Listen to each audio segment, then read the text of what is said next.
Kona imekoka. Shapo. Make me sweet. Make me water. Buongiorno. Buongiorno, buongiorno, my baby. What's good, mama? Hi, my boo. Hi, mother. Buongiorno, my boo. Let's get up. Buongiorno, my mini cheesy. Rada mtu wangu. My coupe. Kai, nishaishiwa. But ni sawa. Anyway. Wacha nikwambie. Tell me. Wewe still ni coupe. Upende usipende. Na sijui hii coupe ilikuwa na survive aje. As a matter of fact. As I should. Baby Jane. As I should. While I was away in Italy. By the way. Na nasisitiza in Italy. Italy with capital letters. Underline your jina Italy. What have you been up to, baby? Umekonda. Niko na reasons za kukonda, my friend. When I want to hear them. Hey. Lacha nikwambie sasa. Mimi nimekuwa Italy. Kwanza. Sijui kwanza uniambie vile wiki yako ilikuwa bila mamako. I've been bowling, the hating. You can't bowl without your mom. Mimi, I'm the G, like unajua? You need me in your life, eh? True. Very true. Very Let me true. tell you, my friend, while I was away in Italy, sikia tu hivyo. Hey! Talk to me, Jane, kufunze street Talk smart to you nice, Italian. Eh? Talk to you nice. Sindio? Or don't talk at all. Unasikia manjare. Eh? So good morning. Sasa ndio nakwambia talk to me nice. Nikufunze Kiitaliano ndio at least ukienda kwa street unakuwa street smart. Juu unajua you need manjare. And do you know what is manjare? Ni shakura. Vegetables. Something you do not have. Let me tell you. Manjare ni unamkia ukiwa pale Italy sasa, eh? Unamkia croissant na a cup of coffee. That's what you have in the morning. When you go to Rome, you do what the Romans do. Like hauna otherwise. Alafu sasa wacha kwanza midday ifike. Unachangamka sasa hapo hivyo unakula pasta pesto. Yeah, you need white. Unamwagiwa cream fulani hapo. Alafu sasa dinner Parmesan. Dinner sasa inakam sasa pizza inakam through sasa. Nasikia njaa. Hadi unasikia njaa? Naweza imagine by the way. Mimi ningekuwa wewe ningekuwa nasikia njaa. Lakini mimi let me tell you, let me just give you a brief everything about what I went through in Italy. Faster. Chakula mimi kwanza, do you know vile tu nilifika pale hivyo Italy? Pale Rome, Termini. Stazione Termini. Hey.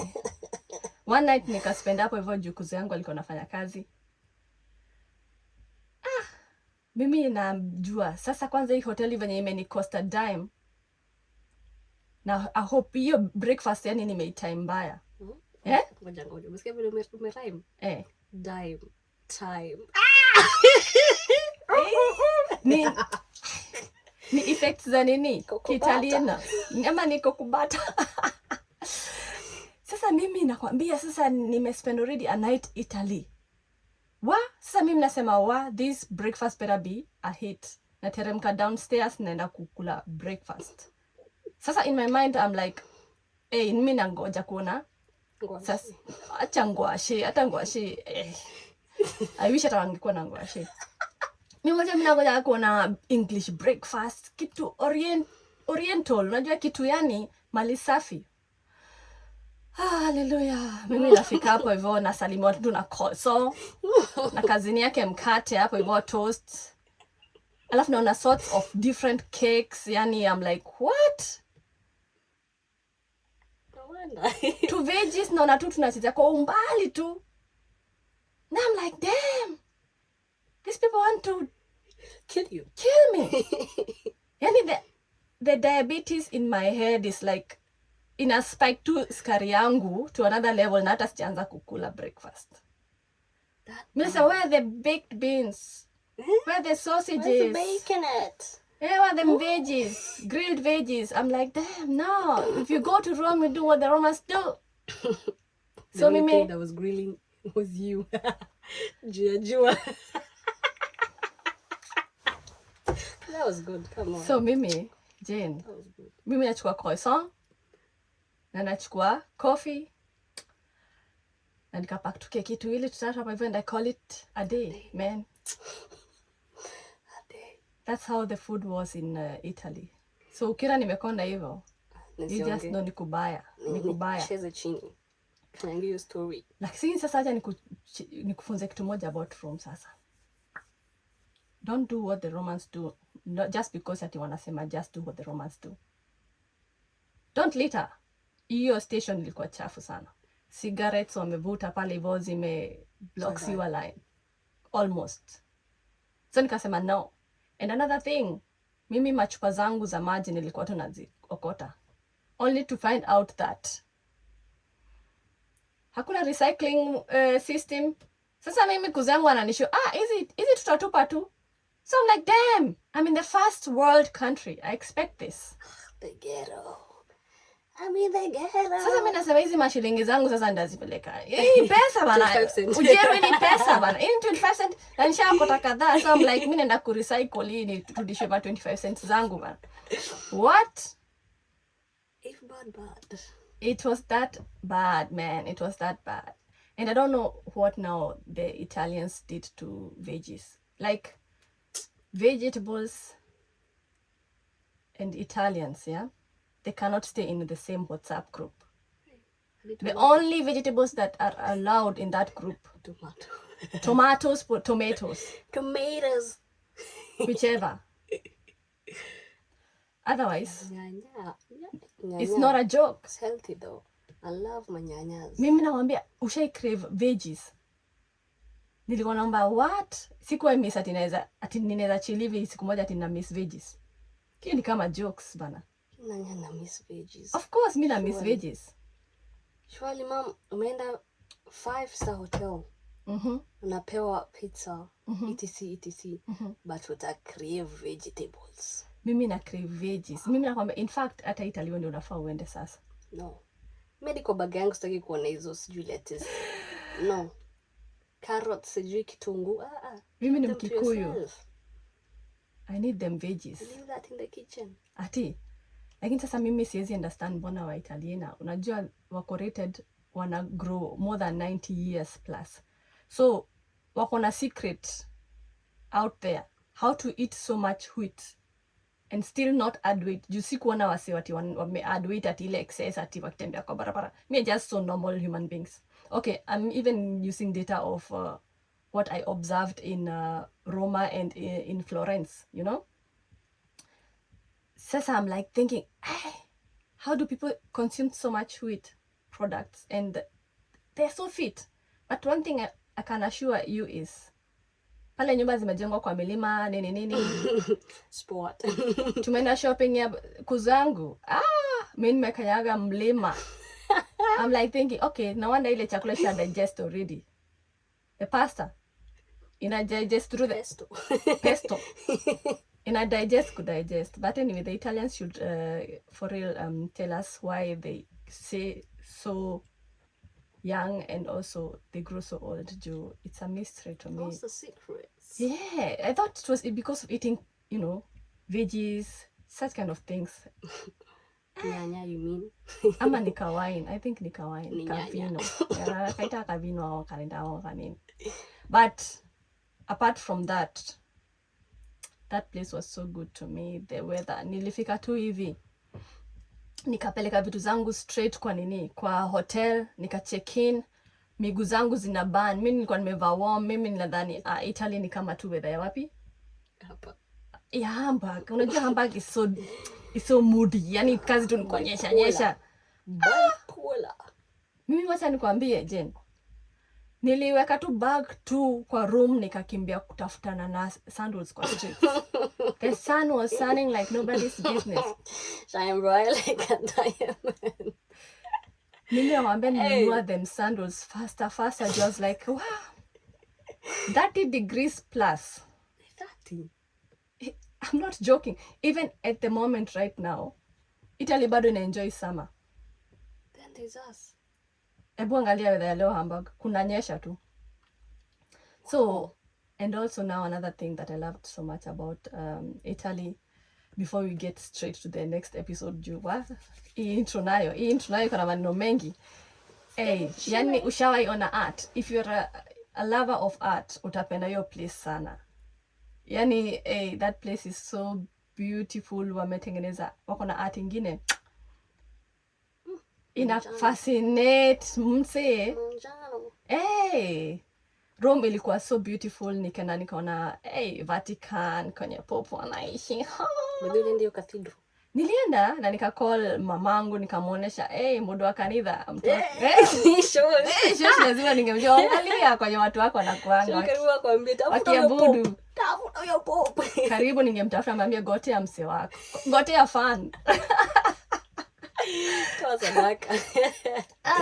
Alafu tena tukaenda sasa 2 nights Florence. Wow. Nilikuwa nadhani na dream, yani finally my dream comes true. Florence. Every time people ask me, umetoka wapi? Kwani umetoka Florence, Firenze? I'm like thinking, no, mimi no kutoka pale hivyo Africa, East Africa. To be specific, Kenya. Yeah. Naikuru. Now I had the opportunity to just go to where my name stems from. But I don't think my name stems from there. It's just that, unajua, the city is called Florence, yeah? But it was very beautiful. Shosho and her creativity. I know, right? Yeah, but one last thing, Jane, though. When I was in Rome, I went to a graduation party, and I wanted to thank some fans that we gathered on that night, man. Yani nilikuwa kwa hiyo bash, mimi nauliza mwenye bash na wenye walikuwa nafanywa bash, walikuwa wamegraduate. Akina Maish, nikauliza, ni aje mna mind kama mimi naweza connect na waseni wa show, niko na YouTube channel na mtoi wangu. And they were like, yeah, cool, do it. Do you? Mimi ni nani? Mse wa Mungu ni kujiongea. So I was there chatting with them and also asking them about subscription, showing them our YouTube channel and telling them where they can listen to us at Spotify and other platforms that we are going to be organizing soon. And it was so interesting.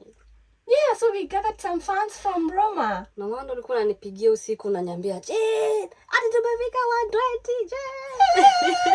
Nile nilikuwa nimepiga pale hivyo ungesikia nikikupigia debe. Nikiomba we subscription. Thank you though. Thank you guys so much. Thank you. We really appreciate you. And there's so many people listening to us on Spotify from different countries. Can you imagine that we've started collecting data? At Switzerland. It's so funny, yani. Kwani yako Switzerland? Mpaka unashangaa tuko na wasi wanatusikiza from Armenia, and I'm like thinking, what? Do you understand us?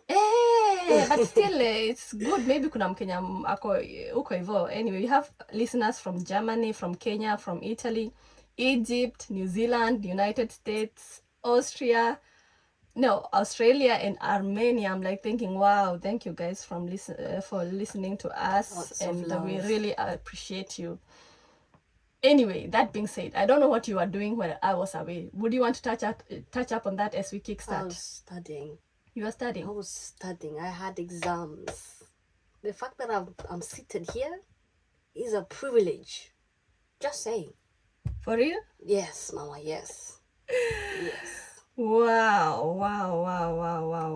But I will do it again and again and again.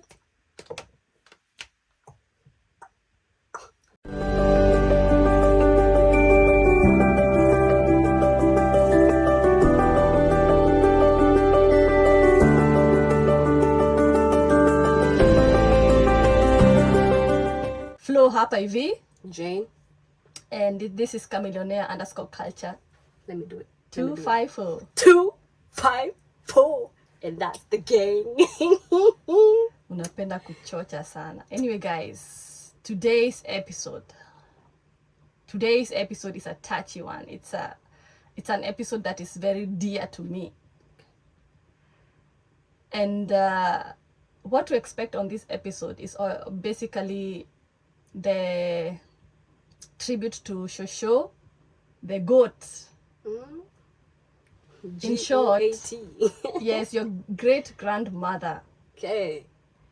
This month is a very important month for Mwadi's family. Oh.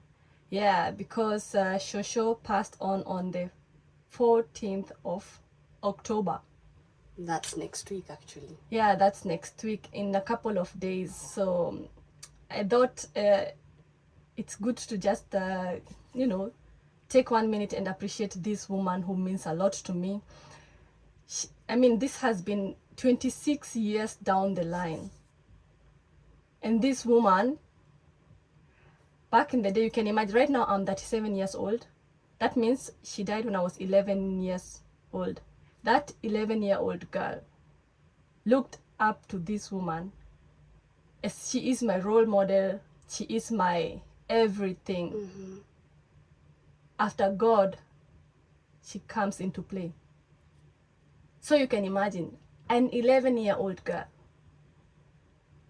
how Shosho means so much to me. That's traumatizing. Yeah, man. So guess what? Juzi nikakam, nikakusho nimeandika. Something about a letter. What did I do? Thoughts. Dots. On paper. On paper. Yes. Nikapata ukilala pale hivyo nikaamua nikusomee. Yes. Nikakuamsha in fact. Half asleep.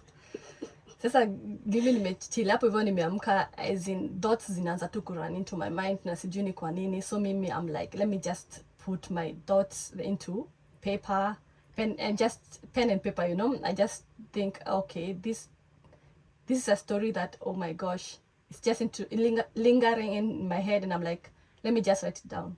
Yeah.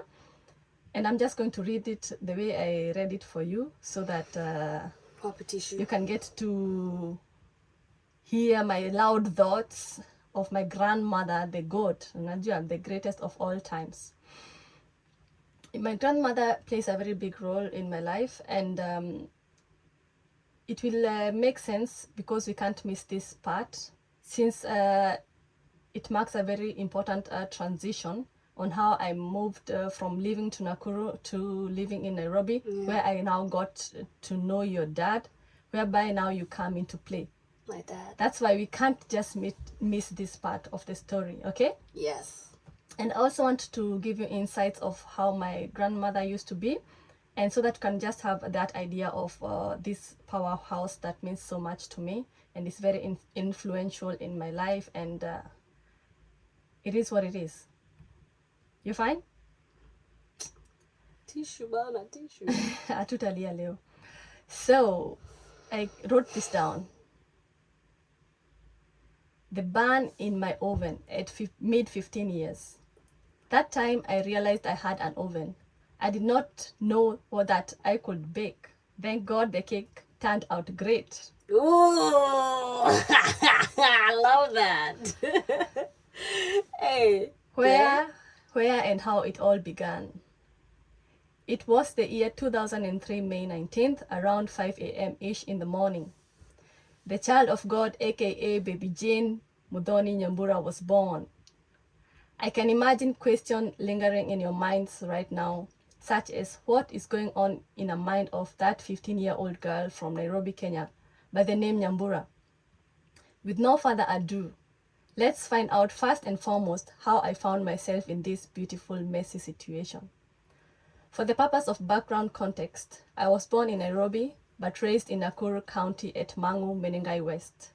I was raised by my grandmother, whom I am named after, due to the tender, loving, and care, not forgetting the attention I received from her. I can never relate to those sad stories I hear about diverse people growing up, such as child abuse, sleeping hungry, child labor, neglect, amongst others. I enjoyed my grandmother's attention and love so much. This Hebrew woman, who happens to be my grandmother, was so good to me, but unfortunately, guess what, Jane? She was not immortal. My grandmother has been sick on and off for a while. She had asthma-related problems, and she would travel to Nairobi at my mom's place to receive treatment from a specialist that my mom knew by the name Dr. Safwat. Around this time, I'm a fresh teenage girl at age between 12 and 13 years. One day, my grandmother comes back home at Nakuru from Nairobi.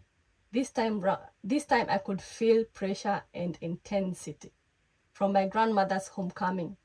She ordered for the bushes, weeds that had grown around her compound while she was away in Nairobi for treatment to be cleared with immediate effects. At this moment, I'm glad that Nyambura, the daughter of Mombi, is back to take care of her queendom. My mentor, my role model, my caregiver, my protector, the most important, very special person in my life is back home. Amen to that. I am contented, but still feel pressure and tension around her presence. Little did I know, it was the universe trying to prepare me from what was about to happen. The compound has been cleared. We've wined and dined, so it's time to go to sleep.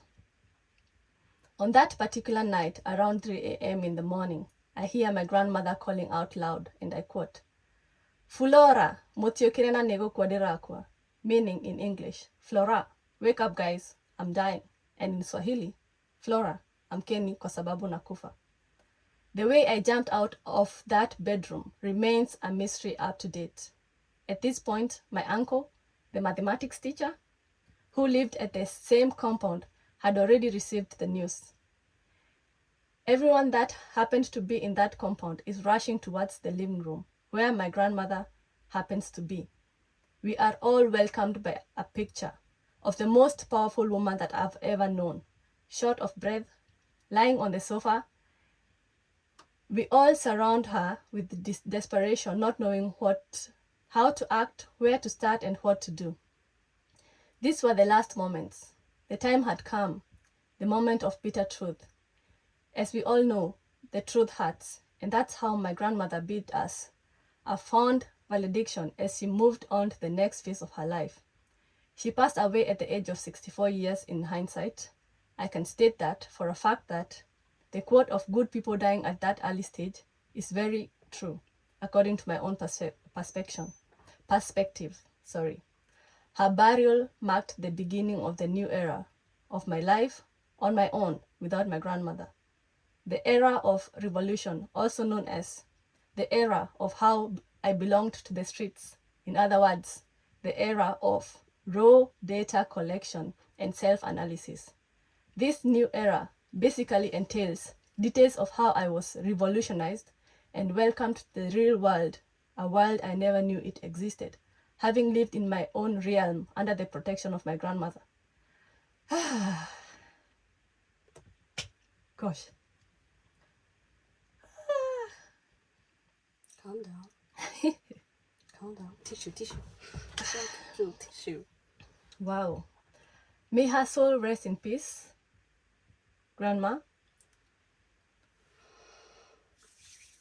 It's been 26 years.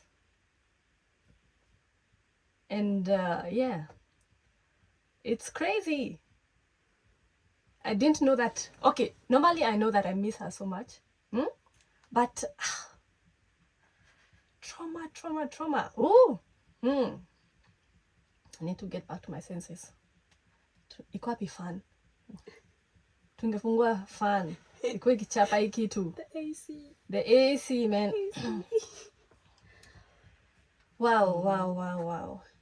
Before I talk more about Grandma Jane, I have a question for you, yeah? When you hear me talking about your great-grandmother, what comes into your mind? What kind of picture are you having from what I just I read you even before? just a great, strong woman who was there for you, both mentally and physically, who took care of you, and who gave you life, apparently. Because, yeah, the way you've articulated your words, I felt that. Yeah. Now, just to these are my thoughts that I had recently before I went to Italy, and I wrote them down. And we thought of starting this podcast, and mostly this was Jane came one day and she was like thinking, oh, we need to be going to therapy, and yeah, man. Hold up. And I was like, okay, good. If we have to go to therapy, if you have to go see a therapist, then let's just have these open conversations and see. We'll be ready when we now go to see a therapist. Now we can tell them, okay, view this video and help us from there. Take them. Yeah? Take the videos. Take the podcast and get to analyze them. Yeah, man.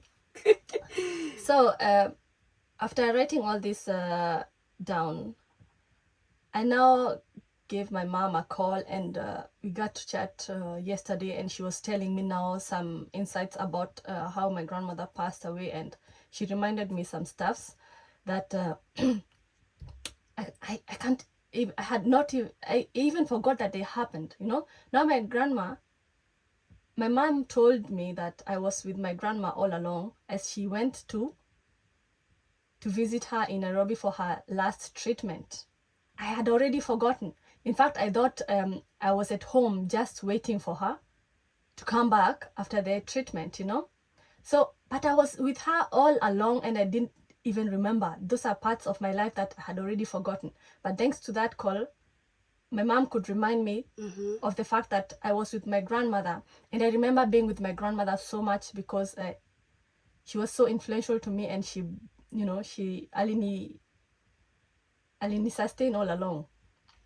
Yeah, because for those who don't know, my grandmother raised me, and my mother was just was in the city working, and she is the provider, she's the boss lady. And so my grandma, the last visit she was at in Nairobi, I was around all along, and it's like when the death is it's due, it's like you feel it. So you don't know what this lady did. Do you know what the doctors told my mom, make sure that your mom goes back to Nakuru. Let her not stay even for more than a day in Nairobi. She needs to go back to Nakuru. It's like they already knew. Go say your byes, man. Yeah. And they did not tell that to my grandmother. So my grandmother is like just a spirit. You know what she did with me? We went, dropped at Limuru. This is where their sisters from, yeah? The sisters of my grandmother live in Limuru. So we went, it's like we're just saying bye to people, That meant so much to her. And then we went to Kinangop. All along, I'm with this strong woman that I know, my goat, my mentor. And we went to Kinangop. She saw some people that she had the urge to see. And finally, we went back home to Nakuru. And immediately she lands there. She's like, what has been happening while I was away? Why is my compound so dirty? Why is my compound so filthy? Such a queen. Queen move. Like, it's like, I've been away. You should be taking care of my queendom. I don't know if you understand the power of, she's made sure that there's a queendom somewhere for all her kids, because she had like 10 or 11 kids, yeah? And she sustained that queendom. Why is it that when she steps out, you can't be able to keep that queendom clean? True. Why do we have a disruption, So when she came in and she saw the kind of mess, that broke her so much. So that's why she ordered every weed in that compound to be cleared. And I remembered the way we cleared all those weeds and we cleaned the whole compound. Little did I know, the same night. And where was Guka? Guka was also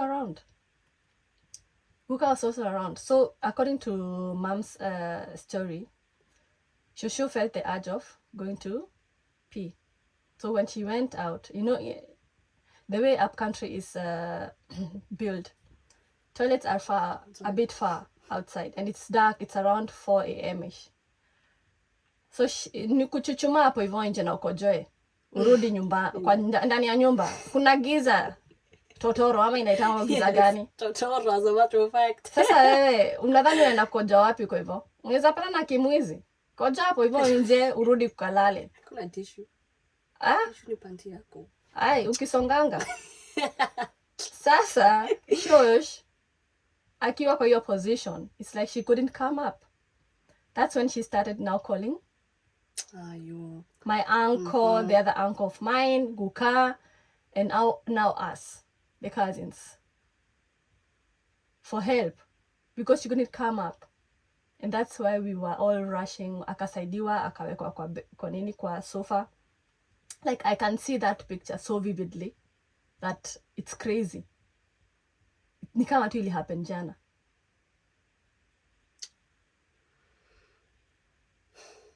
And now vile aliwekwa hapo hivyo kwa sofa, akatuambia mama ndiye alikuwa ananiambia hizi story jana. Ananiambia miguu ati inasikia joto nini, alafu with no time akasema okay, now I feel better, and akaturn.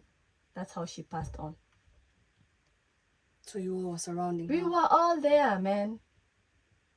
And mind you, nimetoka naye wapi? Nairobi, all the way tukaenda Limuru, tukaenda Kinangop, sasa tumefinalize na Nakuru. Sasa the downfall ni when the queen dies, she goes with all her queendom. Because when that lady died, that 11-year-old Flo, that transitioned from now being under the protection of my grandmother, I transitioned to this real world that I'm talking about now. The age of 11. At the age of 11. Now it's nimeturn sasa kukua kwa survival mode. Survival for the fittest. Sasa ni survival for the fittest. So you can imagine all this chaos happening. We did not even have enough time to grieve. Sasa hiyo trauma inakwanga tu imechill tu hapo hivyo kwa surface. Sasa saizi ndio nilikuwa nasoma hii story nasikia niko so emotional juu nina imagine this is such an important person in my life, unajua. And how did you cope with that? Jane, I don't even know. This is the right, you see, due to this podcast, yeah, this is now what I'm even scratching, find out coping mechanism zangu zilikuwaje at that age. 11 years, someone very important in my life is now gone. Now I'm back. I'm in the streets now, so I need to find out what is this new era that is happening in my life, najua. Na ni crazy. Juu sasa queen ameenda na kingdom yake yote. Na sasa mwenye ameachiwa, hakuna mse sasa wa kurule. Everyone want to have a say. Sasa, you can imagine. It's a battlefield.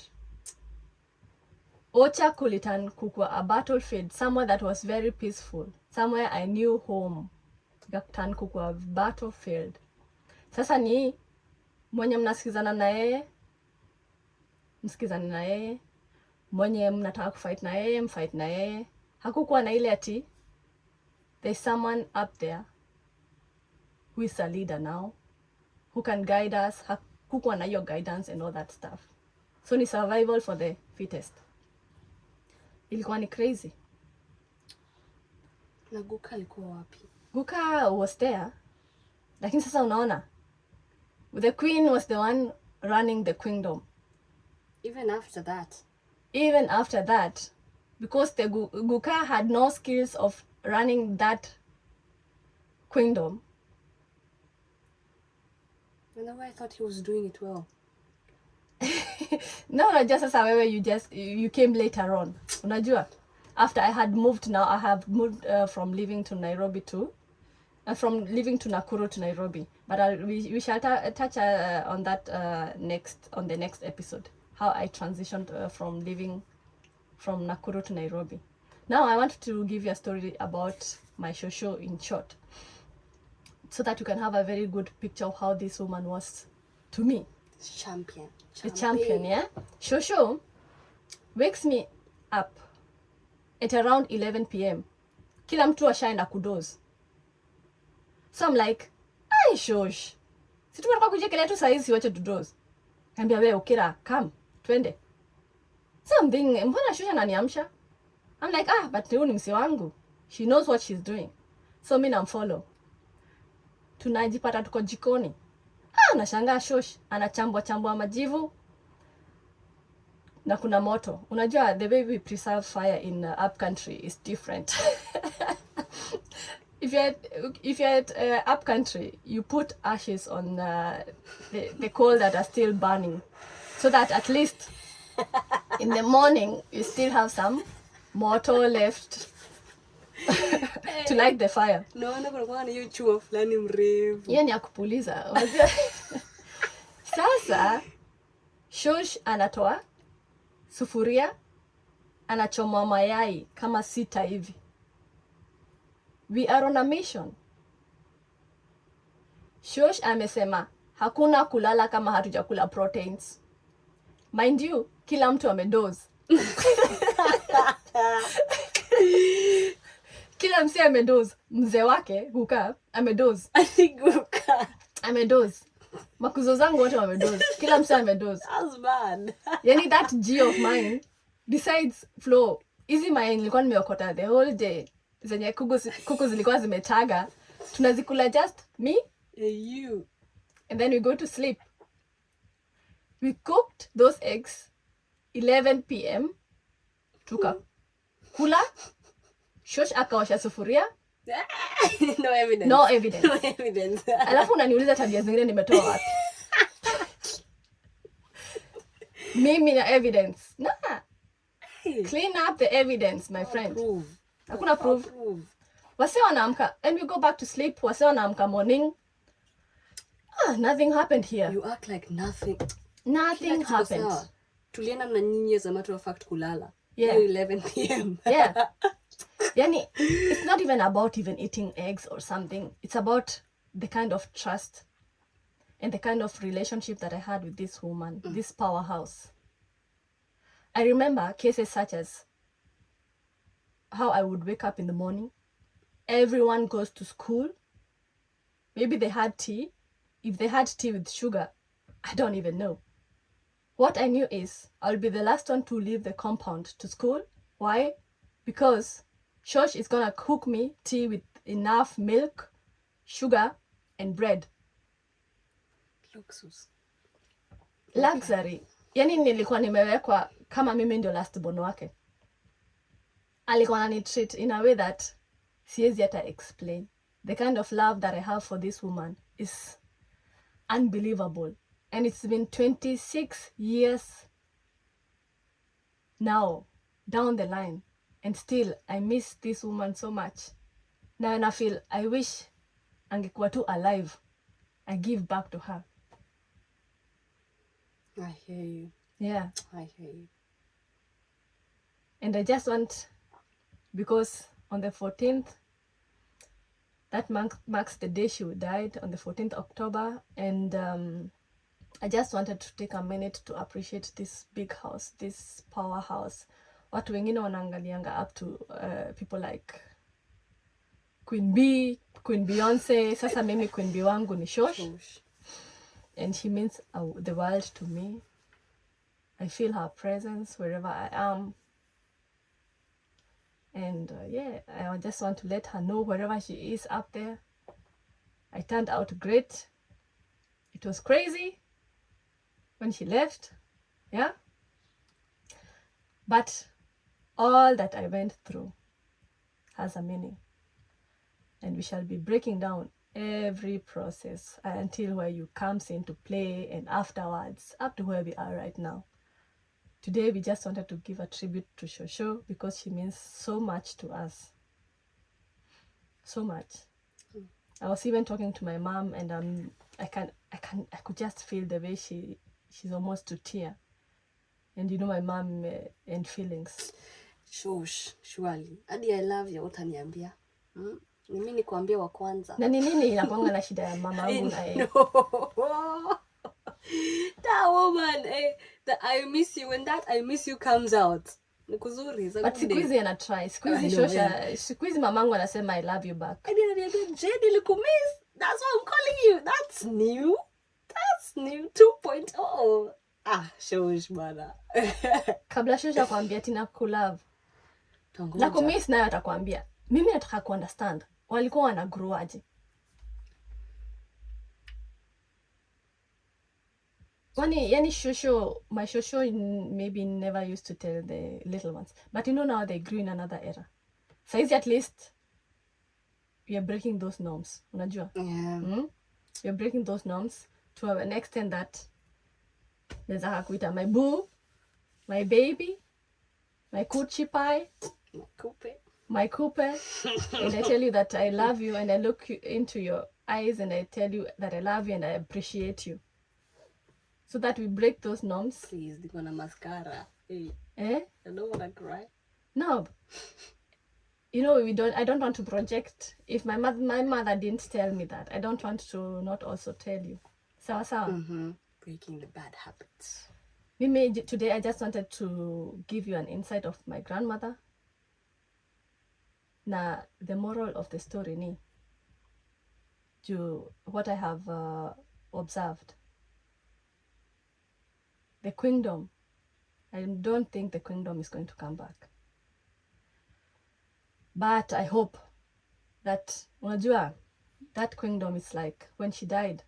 It's, you know, just imagine life, a kingdom like a puzzle.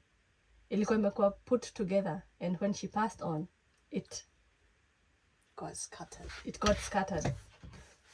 It's going to take a lot of time to put those puzzles one by one to bring back that kingdom, even if it will not be the same as it was before.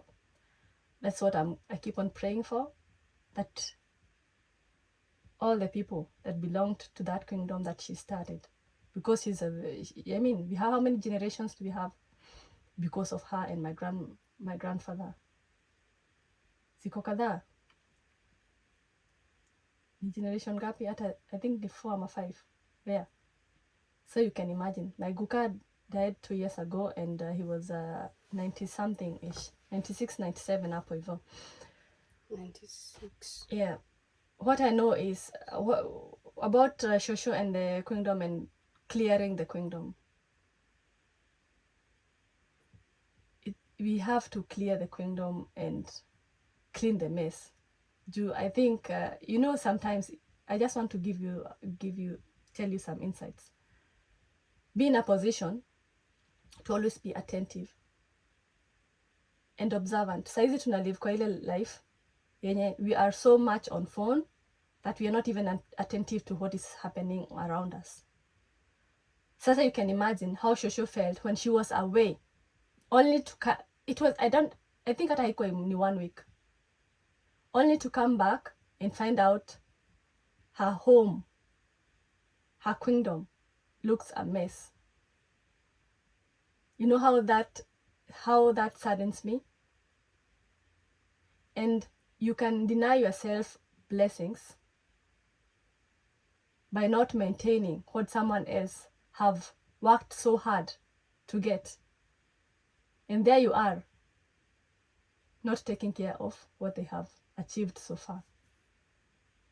So, with all due respect, it's good to pay attention to people's kingdoms, because people have worked so much to obtain what they have obtained, to build what they have to build the empire. And you to have the audacity to not take care of that empire, it will deny you blessings. You mimi, I can tell you for a fact, there are so many people who could have been blessed long time ago. Lakini juu, the kingdom was dirty, was never cleaned, and they haven't yet taken the time to clear that mess. That's where now the blessings are still withheld from up above. The kingdom can be cleared, but when you're naishi hapo, are they cleansed? That's also another thing. Maybe walikuwa na clear kwa sababu Shosho alikuwa hapo, na so they respect her.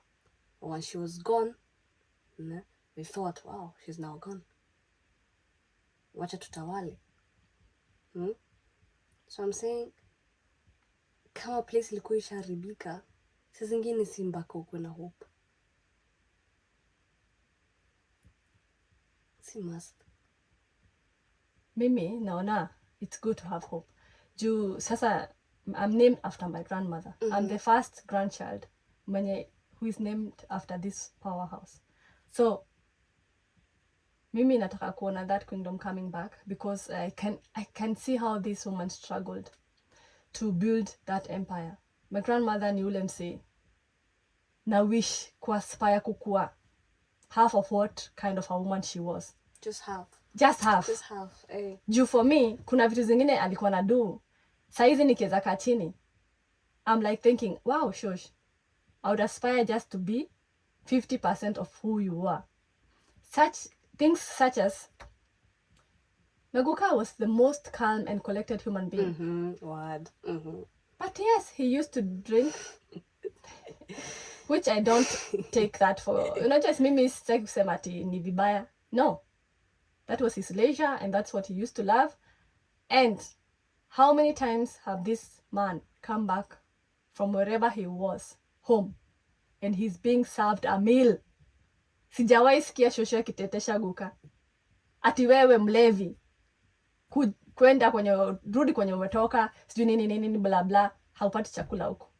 No, this lady powerhouse served him a meal every day. And I cannot even recall them having a fight. And guess what? My mom was a church woman, because she was from the Women's Guild, PCEA. She was a church woman. Now, funny enough, I was even told that they used to sell changa. Shosho never used to touch that. Shosho is a business-minded woman. Kabla all that, ndio walikuwa nauza hiyo changa. But Shosho knew, hii ni ya biashara, ni ya kufeed. I have to look for ways to feed my family. Kukaa kwa counter. Kisabiana. Na hakuwahi guza hiyo pombe. Money-minded and being smart. Yeah? Business-oriented. Hakuna kumix business na leisure. Pombe wacha mimi nitauza, but sitaguza. And so many things she's done. I mean, she has taken care of her family.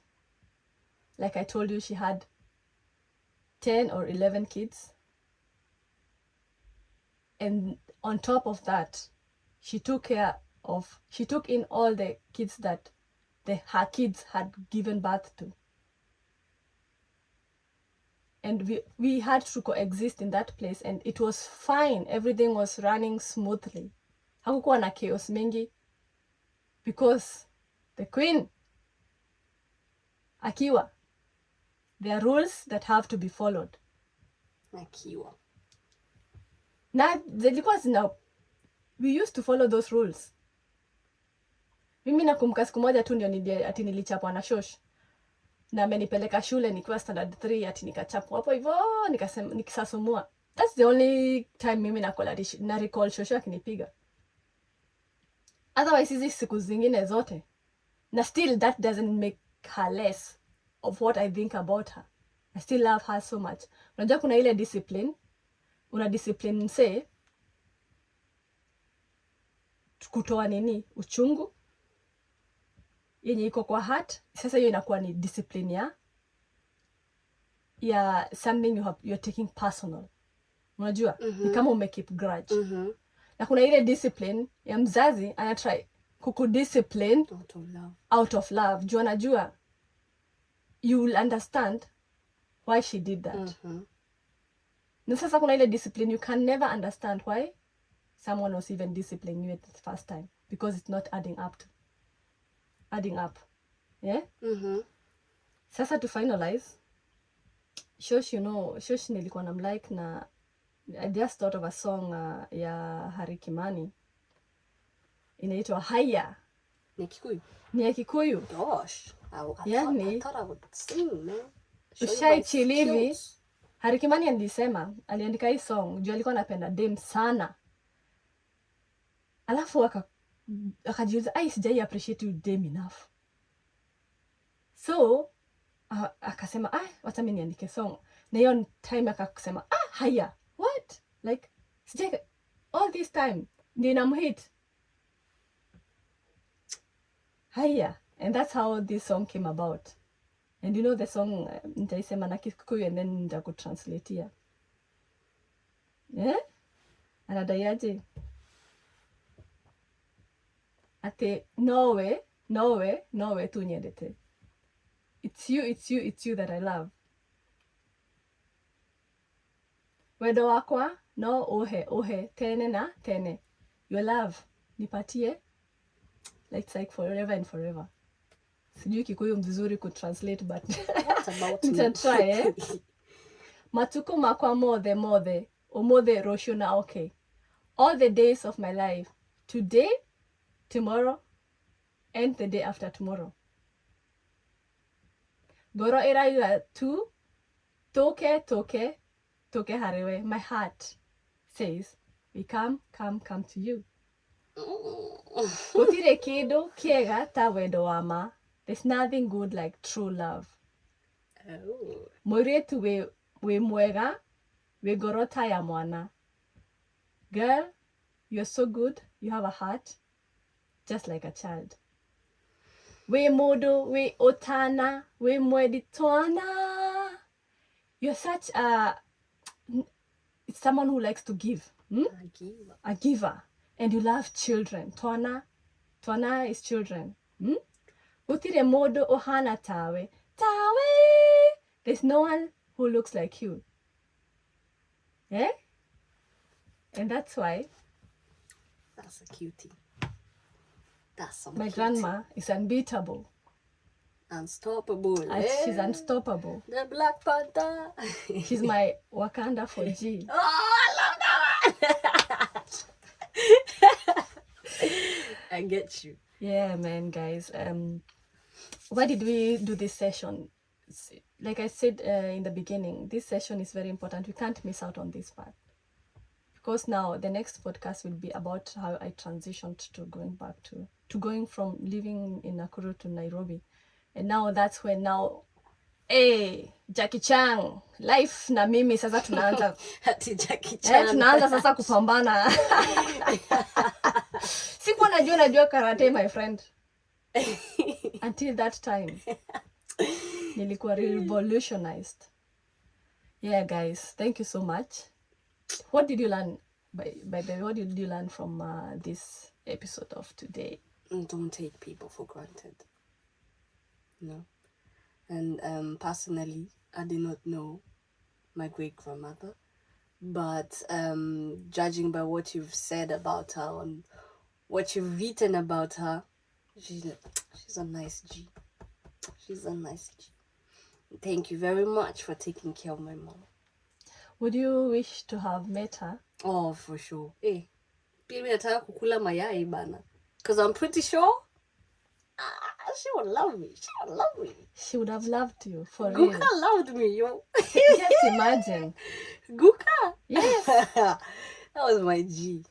She would have loved you so much. That was my G. She used to love my mom. That's her favorite daughter. Oh. Yeah. Shush. Come on.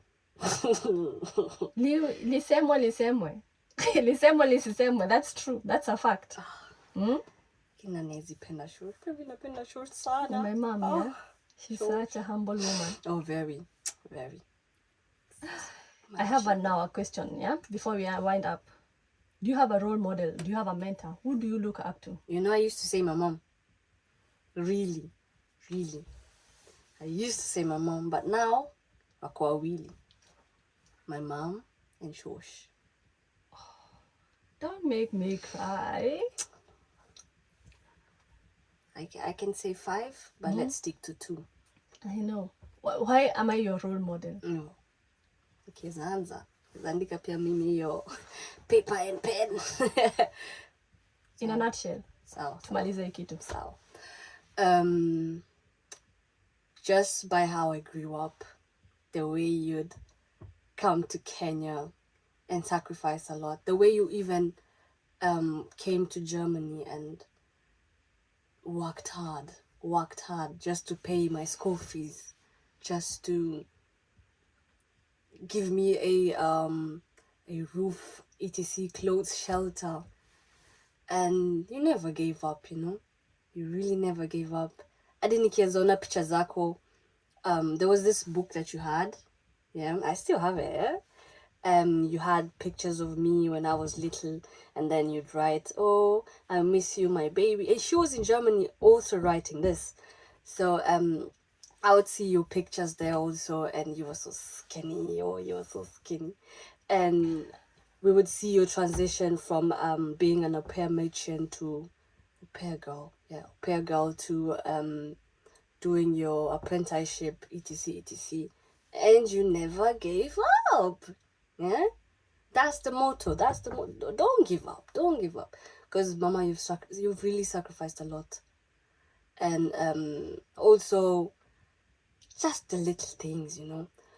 For example, in our home, when I was like 13 or something, tulikuwa tunaishi kwa nyumba ya mabati, me and Shosh and my cousins, but right now it's a whole mansion. It's a whole mansion, ne? Kazi ya mikono ya mama yangu, aka sponsor. Just saying, very proud, and yeah, I do love you so much, actually. And Shosho also, she took care of me with mom. And these are people who never gave up on me. These are people who worked hard, went to job every day. They didn't even need a man. No. Walienda kazi, wakaichapa, wakakuja, wakaweka food on the table. And yeah, we call it a day, you know. I love that. Told you I can write a book. What if I told you that I'm a product of trauma? You know, actually, that's true. I'm a product of trauma. And you see, it starts from now where Shosho left and now the real traumas, yeah? So what I'm trying to tell you is that I'm not even close to being perfect. But that makes you unique, you know? You know, even with those traumas, you still came out too perfectly. No? You've gone through hell. Yeah, okay? I've been there, I've kissed the devil a couple of times. And came back. Acha nikwambie, do you know how many times I've gone to the hell, kissed the devil? Namsalimia hadi as a matter of fact. Namwambia next time sirudi. Next time najiona tena niko hapa hivyo nashangaa shetani nimerudi huko aje. Nina najirudi na yaani life ni funny. Mbona unashangaa? Even up to date. Siwezi kukwambia ati I'm perfect. I'm still waiting for that time ati nitasema now I'm a perfect human being. There's nothing like that. Now, there's nothing like a human being who does not make mistake. You stop making mistake once you die. That's when you stop making mistake. So it's all about perfect imperfection. Try and error. Mpaka ukufe bwana. It's crazy. To me, you're perfect. Very perfect, actually. That's a you problem, no? To me, you're my top G. My toppest, number 1. Adi number 0 ikiwezekana. My top list. Very fine, actually. Thank you. Nanunulili kiatu. Mimi nataka tu kiatu. Najua unanichota ndio nikubaie kiatu. Anyway, thank you guys for listening to today's podcast. Today's what it was all about Shosh. I know it's not something like exciting. Easy vitu zote zitakam, but this time round I just wanted to take a couple of minutes to appreciate this influential person in my life, and that was the main agenda of today. Tusiwezi msahau, and she has to be in that book. If I have to write a book one day, akona pages zake 20. As a matter of pre-booked. fact, half the book. Guys, let's wind out. Let's wind up this podcast of today. This session, we would like to thank you so much for listening to us. If you're listening on Spotify, we see you. We see you. YouTube. Amazon Prime. Tunaona. Hey, thank this sound imekuwa. I hope sound ina talking improve. now? Pole pole. Who's talking now? I know, right? Thank you so coming much. for you. We're coming for you. Thank you so much. Asanteni, kwaherini, bye bye. Auf Wiedersehen. Cheers. Cheers.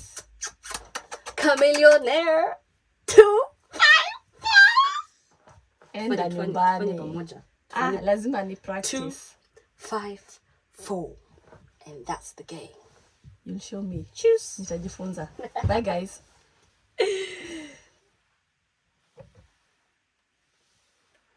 That was a good session. That was a really good session, actually. I love that session. That session, woo!